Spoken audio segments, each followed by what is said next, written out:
Ngayong umagang ito mga bossing ko ay mag-aayos na po ako ng gamit ni Joelyn. Ito pa, ma-share ko lamang.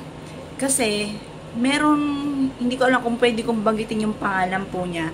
Siguro ipapaalam ko na lang sa susunod na video, babanggitin ko. Na-amaze po ako sa kanya kasi nalaman niya yung history ni Joelyn na wala akong kahit kanino man na pinagkwentuhan mga bossing. Na napaiyak nga po ako kasi at na-amaze ako sa kanya kasi nalaman niya po ito. Tapos sinabi niya po sa akin, kagaya ng binidyo ko sa inyo mga bossing ko, na dito sa side na to, parang tinatawag ako, parang meron akong malalaman na sikreto ni Joelyn. Kasi si Joelyn po, pahapyaw lang. Ano po yan eh, basta ano po siya, basta may mga sikreto rin po yan mga bossing ko, na sa talas lang ng aking pandama nalalaman. Kaya minsan, hindi ko alam, walang nakakaalam sa amin. Ako na lang, bigla akong mararamdaman bilang nanay, na parang, anak, bigla ko siyang tatanungin, anak, ikaw ba'y may boyfriend na? Sa kanya lang sasabihin, kung hindi sasabihin ko, naramdaman ko, ganon, or kaya, minsan sinusubukan ko, mahuhuli ko po siya, yung ganon. Ngayon nga po, dahil sa minakausap ako na, ano po siya, na may third eye din po siya.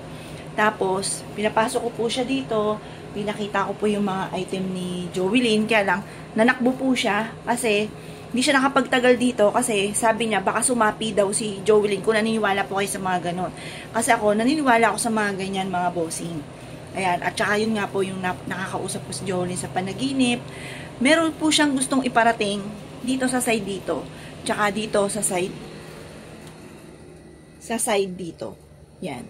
Parang, kaya siguro hindi pa siya makakit ng totally sa langit kasi parang may gusto siya sa aking aminin na parang sa akin lang magmumula yung way na iparating sa mister ko. Parang marami siyang mga hindi nasabi kasi biglaan nga po yung pagkawala po niya. Kaya ngayon mga bossing ko, samahan niyo po ako sa paghahanap dito at pag-aayos na rin kasi halo-halo nga po ito.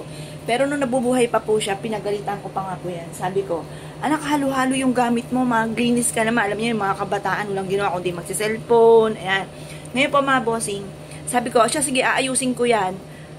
Kumbaga, parang pasimple lang yung ayos ko. Pero inayos ko na po ito. Parang inabot pa ako maghapon, mga bossing. Pero hindi pa siya totaling naayos. Kaya sabi ko sa kanya, nung nabubuhay po siya, anak, babalikan ko yan, hindi pa ako tapos aayusin ko yan. At ngayon nga po, aayusin ko. At feeling ko, may matutuklasan ako sa anak ko. Kagaya ito, may mga diary po siya. Yan, yung diary po niya.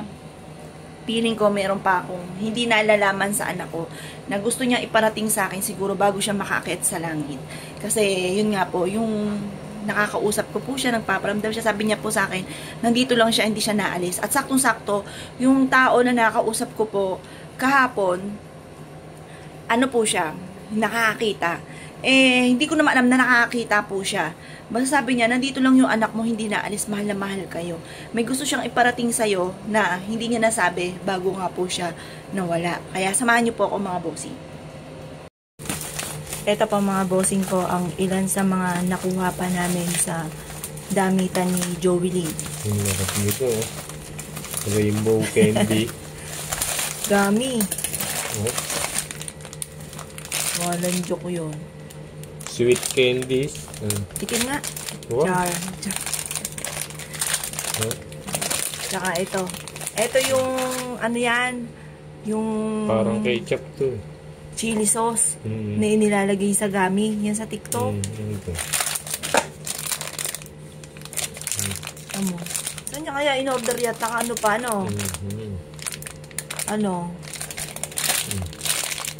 Ang sarap nito, Ron.